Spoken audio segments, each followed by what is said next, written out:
turn it and run across to the stumps. He knows where the throw's coming from. He sees it and runs.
Very good morning to one and all.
Happy morning to one and all. We are going to start the session now. Good morning, everyone. Thanks for being here on this Sunday. And today we are going to have a small discussion on how to create the jobs for the future post-pandemic, because this is one of those important things that we are supposed to look at today. Because I mean, when we look at the international market as well as the entire job market across pan India, so there are a lot of challenges that we are supposed to face in the forthcoming years. It's not going to be so easy for everyone to create jobs or to get into a job, because when we look at this particular market, we have so many challenges coming in. We see that firing is more rather than hiring. Lack of projects, the companies are not able to run the projects because the clients are not, I mean, the clients are not at all there. Many of the companies lost their projects just because there are no clients. So what are the things that we can take care? How is that we can go ahead and look into all these aspects is what we are going to primarily focus on. So we all know that this is a very critical pandemic time. We have been facing, pandemic situations for the last almost close to 7 months by now. So it is nothing but an epidemic that occurred across the worldwide over a very large scale in a wide area and without any boundaries. Just crossed every single boundary. It just entered into every single nation, and it started affecting a large scale of people. Like when we look at the scale at which it has been affecting the people, it's not a small number. Now today, if I'm really right, India is standing in second position in terms of this, right? So we also have a lot of challenges that are coming because of this corona in terms of vaccination, where was symptoms identification. There are a lot of things that we need to look into. So when we look at various definitions or whatever comes under this corona, the population, I mean, the majority are like, what we majorly hear to is nothing but the population, uh, and then immunity, virology, disease severity. We have a lot of immunity related issues. People feel like they're strong enough, people feel like they're healthy enough. But when this occurs, that's when their actual health issues or their actual, immunity levels come out. When we look at the major population, we have seen Mumbai, we have seen Hyderabad, we have seen Andhra Pradesh. Still, they are affected on a large scale. We have seen many states. So it's not like it's going to be so easy for us to survive. I have come across people whose disease got very severe, and they had to finally end their life. They expired, and the most pathetic thing is the people who died during pandemic. I personally know a few people who died, and there were no one to even take care of their final rituals.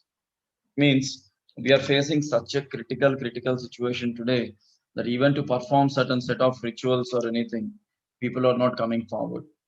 The way they are being done is really, know, we can't even imagine like someone should die so worst.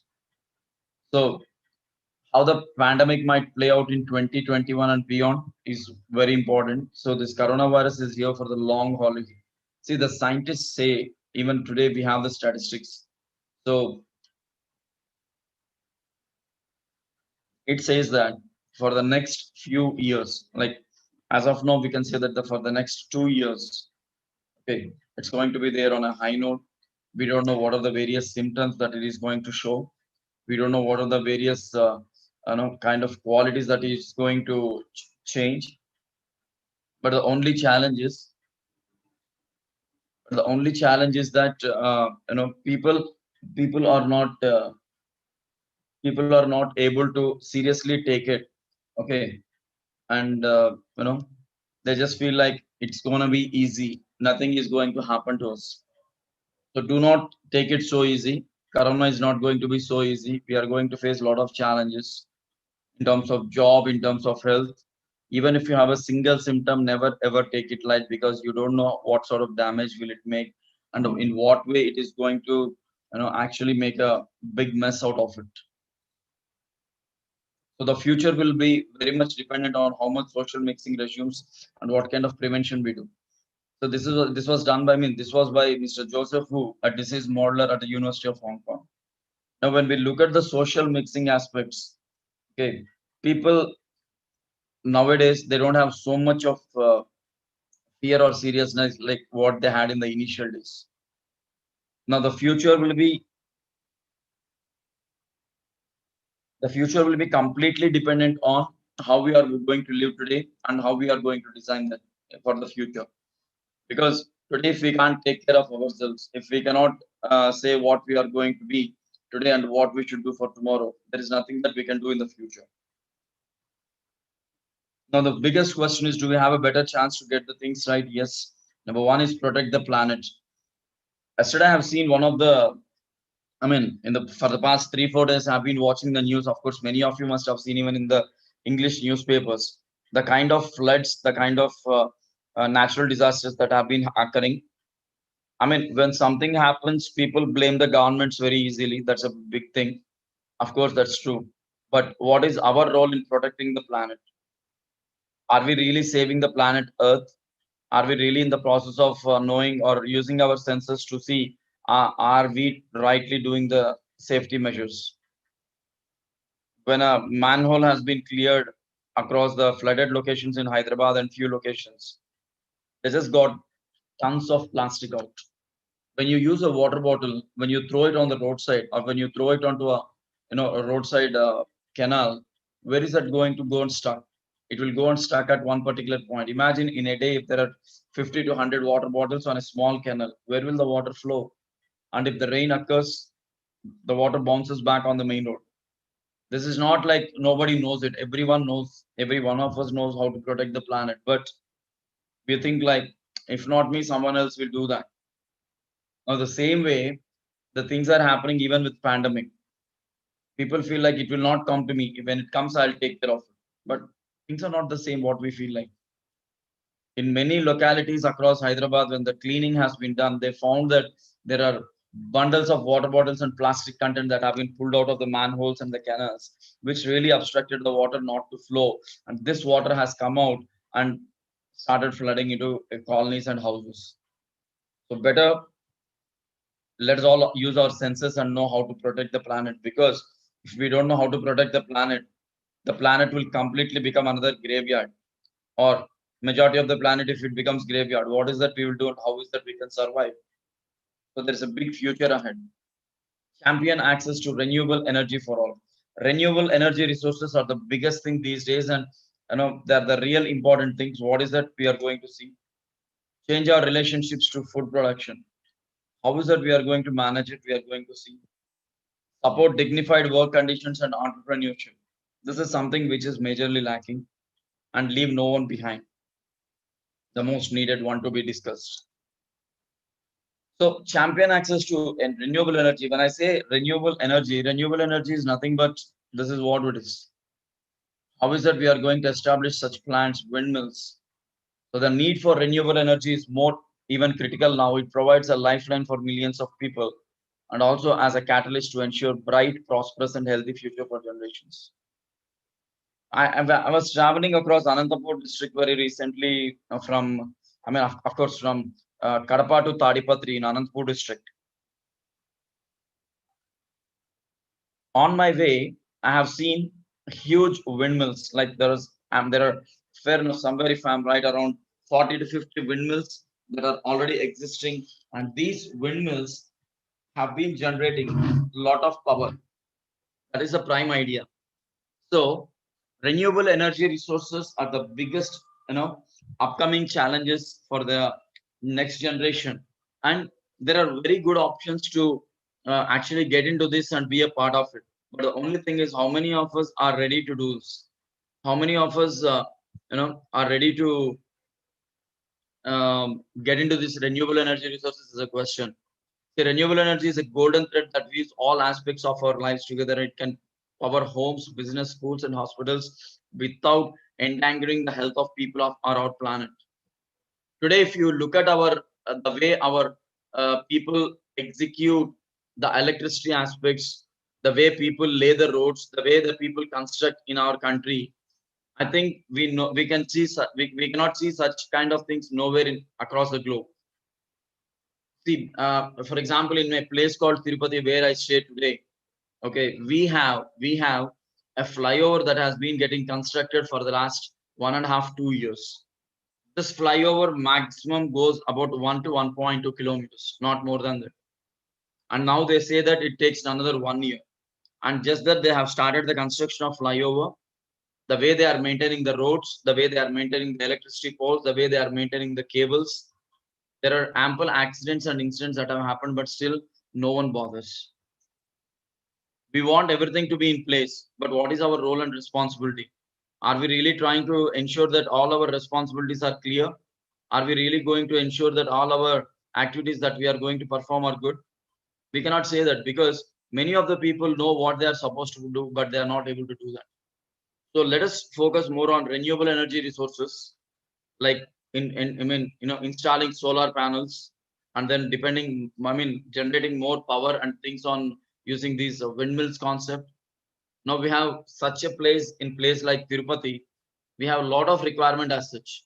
Even in a city like Hyderabad, we can plan such things, but the only challenge is the mentality of the people who are supposed to do that, and that's not happening.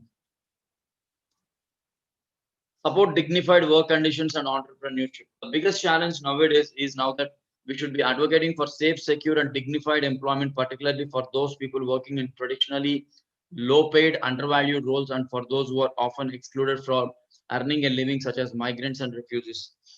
When the pandemic has started, we have seen many people who work as a daily labor, who depend on a daily business, who gets very low paid. All these people, they have been getting affected such a way, and many people have even uh, you know refused to support these guys. They were not able to know where to go, how to go. There is no life from the place where they are to the place where they should go. How did they travel? What are the things they have in hand? Do they have the money? There were people in news who walked for hundreds of kilometers. Is this what our dignity means? Are we really supporting everyone? Are we really able to ensure that we are all safe, secured, and we have got such a dignified employment in life? No. Many people are trying to just make sure, many people are trying to make sure that they want it to be safe. There are many migrants who are traveling from one location to other location. There are many refugees. Now the only challenge is, how is that they can have a normal life again? How is that we are going to create? Everybody should have the opportunity to develop a sustainable income, contribute to society, own assets, and build their family resilience. A fellow who is dependent on a daily wage or a daily labor or a daily business, at this point of time, it's not so easy for them to survive. If we still insist, because of the security reasons, do not open the business, do not open the shop, do not bring out your rickshaw, pull a rickshaw, anything, how is that they are going to survive? It's always very great, okay, because out of 100, 90 speaks principles. They speak a lot of rules and regulations. They speak a lot of principles. They say that you do this, you don't do this, etc., etc. But what is that they are actually doing? I have seen so many speakers. I've seen so many guest speakers. I've come across so many fellows, okay, who say that we are doing this. You can be a nation. I mean, the future of this nation. You can become like this. We are here to do for this, etc., etc., etc. But in reality, are we really supporting everyone? Are we really going hand in hand? The reason why I ask this question is, recently I met a person 20 days back. I'm sorry, 1 month back in Hyderabad. He's a fellow who depends on a daily wage. And the governments insisted that do not open your businesses and do not do this. He was at least earning somewhere around 1200 rupees per day. But today, he has 2 kids, okay, and one mother to take care, and his wife. And he's just running around houses to feed this family. We have seen lot many cases as such.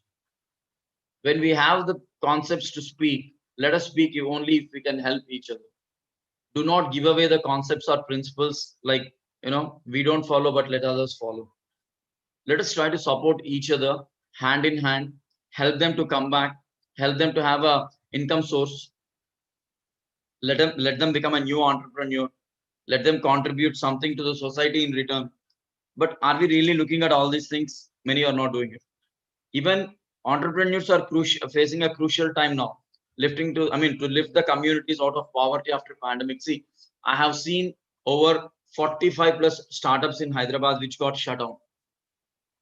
There are many startup companies which are still facing financial issues because of which they are unable to manage their companies. Let us try to support those startups. See, if you are a big multinational company, if you know that there are certain projects with small scale startups, if you know that this startup can help us to help execute the existing projects with their employees, and that will really help us to control some sort of financial things. Now, whatever you are paying currently, you just make it half and pay to this particular startup, where because of your company and small scale company is going to survive, and those employees are going to get the salaries. But why many people are not thinking this way? When we are able to adopt villages, when we are able to adopt children, when we are able to adopt certain things, why can't the big multinational companies adopt small scale companies by giving out some of their projects and then help them to help these companies in coming back with a productive outcome. Say for example, if you have to execute one project in your company, and that particular company, okay, is spending around 1 crore on somewhere around 40 employees to execute the project. Instead of spending 1 crore on these 40 employees, why don't you try to give away that to a startup who can really support you and spend around 40-50 lakhs, which is 50% of it, and rest of the 50% you have it. Instead of losing the entire project, it's better to execute these projects with some other existing startup. Let them survive, and this company can also survive. The only challenge is we speak, as I said, we speak principles, but we don't follow them. Today, I have been struggling for the last few days to establish certain things. The reason is, with whomever I spoke, they say that Karthik, this can be done like this. You have a wonderful idea, etc., etc., etc. But the purpose why I called them is not to get all these praisings. I wanted a way to be found out how I can start off this. Then they say, I'm sorry, Karthik, I cannot help you in this. See, when you know someone can help, at least refer them. There are a lot of people who are dying on the roads. I know one student from Kadapa district who made wonderful IoT projects. He already took a couple of problems from me and he is already working on it. But the only challenge is such people from those areas are not able to reach the real entrepreneur world. If you are living in a city, you might come across a T hub, etc., etc.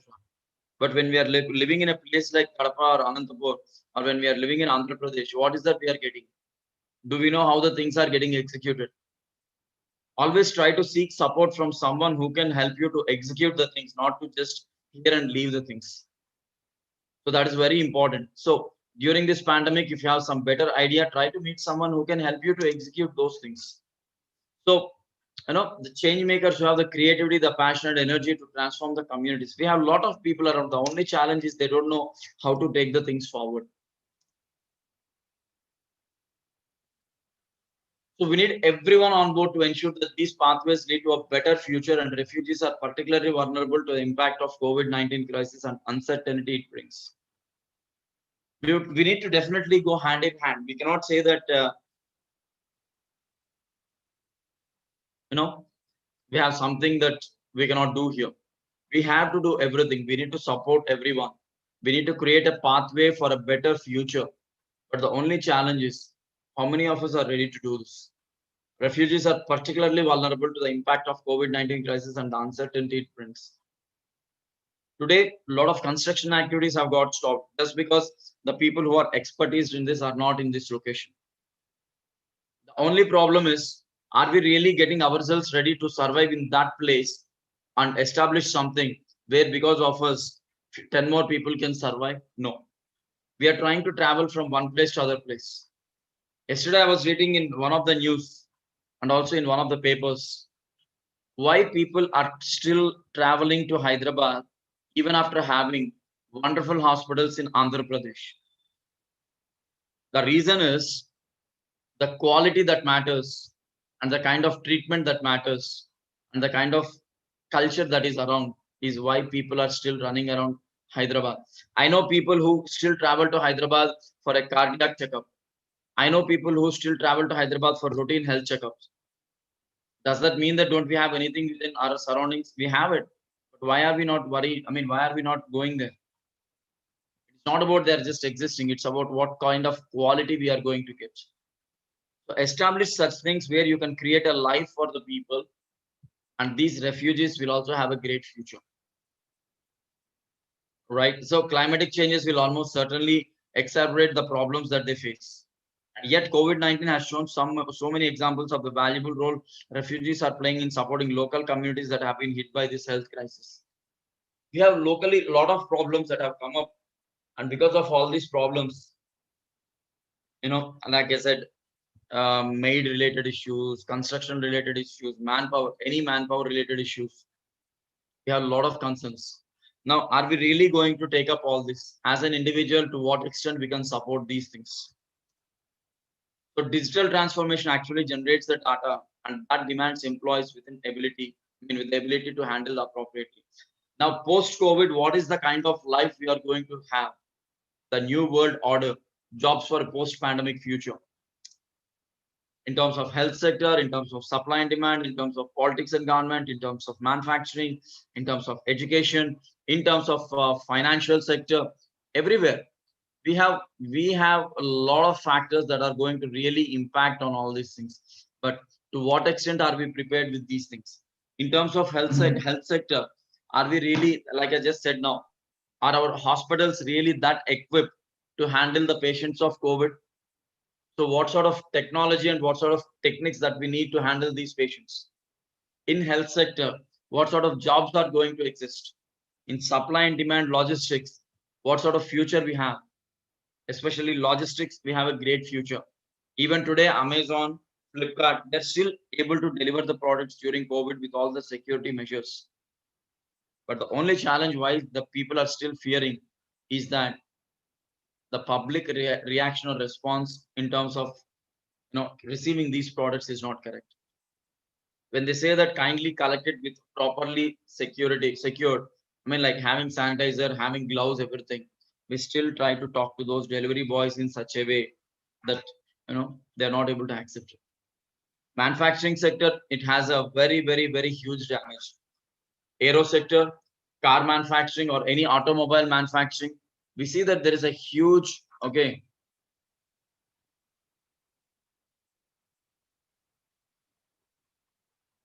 we have a very huge demand for these business now. But where are the people? Why the industries are not coming back? Education sector, it is the one which is majorly affected. And at the same time, schools are demanding to pay the fees through online. But how many students are comfortable in taking it online? And are the schools really making their students get ready? No. The reason is, how far are the teachers showing interest to get these things in place? So it's all the responsibility of the teachers to do this properly. Financial sector, yeah, it has to take a big shape now. Technology sector, we have a lot of technologies that have come up, but how many of us are ready to learn them? We have ample time. Analytics, big data, cybersecurity, forensic, and then Hadoop, and then IoT, artificial intelligence, so many. So what are the additional skills will be most in demand for these roles? Project and program management, that means the ability to make the things happen and deliver results. This generation youngsters are supposed to majorly possess this particular skill, because in order to exist in the organization tomorrow, we need to have this skill. Strategic leadership, the ability to see the big picture, make connections, understand complexity, and make brave decisions. I'm still looking out to hire one such person who is very good strategic. Who is very strategic in terms of getting all these things done. Of course, I happen to have a talk with a couple of people, and probably by this month end, we are going to close the appointment. So he is a great leader with a great big strategy where he can see a big picture, make effective connections, understand the complexity of it, and then make brave decisions and create a big, great future for it. Innovation and entrepreneur mindset. We need to have that. See, the world has got in, it's totally messed up now. Intransigent problems. You can't even imagine what kind of solutions we are supposed to find out now. But how far are we innovative? How can we think differently? If you are not getting job opportunities from companies, why don't you start creating jobs? What is it you need? Prepare a plan. If you have five best friends, pack up all of them, think about a problem, find a solution, meet the experts, and get the funding. Communication skills are the major thing, but uh, many of the people still are not able to take it so seriously. Languages to enable connection, collaboration on the world stage. Ensure that within India, you know Hindi. Across the globe, you have English knowledge. You can survive anywhere on the planet Earth. I'm going to show a sheet which will actually help you to understand what sort of audit is to be done.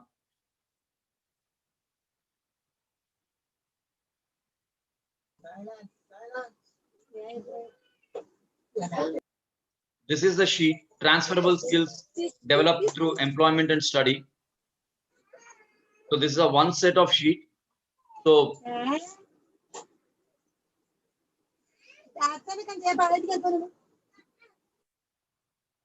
what is it we are supposed to learn? How far is our communication in terms of work, extracurricular, academic? What is it you want to develop and what is it you want to use? Okay, in terms of innovation, creativity, of where do we stand? Analysis and problem solving, organizing and prioritizing, team or individual working, and leadership management. We have lots such things that we are supposed to get corrected, and we are supposed to work on all these skill sets.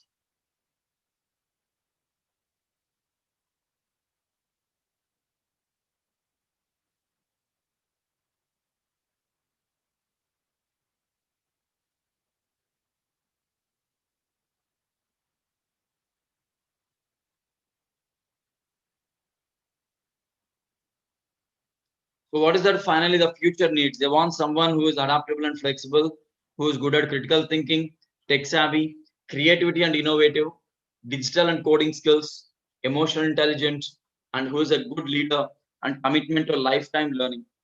I see many people are doing a lot of learnings and they're publishing their certificates. But the only thing is, how far are we going to take them practically ahead is the question here. So the future of the work trends, there are 9 things that we need to remember. We need to remember that the future is going to be on a remote basis. We need to work remotely for a lot of things. So keeping this in mind, we need to ensure that work from home or remote working is a big next culture. The upcoming culture. Expanded data collection. So in terms of collecting information about various factors, we have a lot of things that have come in place.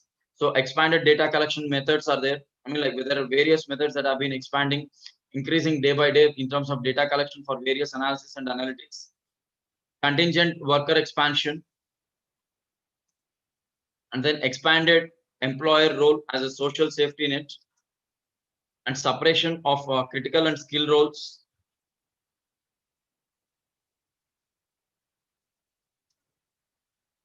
Dehumanization of employees, emergence of new top tier employees, and transition from designing for efficiency to designing for resilience, and increase in organization complexity.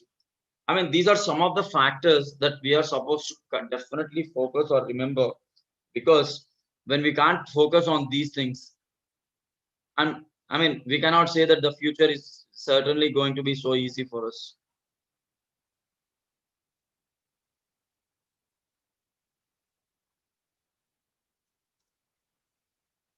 So there are four simple reasons why entrepreneurs are failing, because many try to become entrepreneurs during pandemic and why they are failing.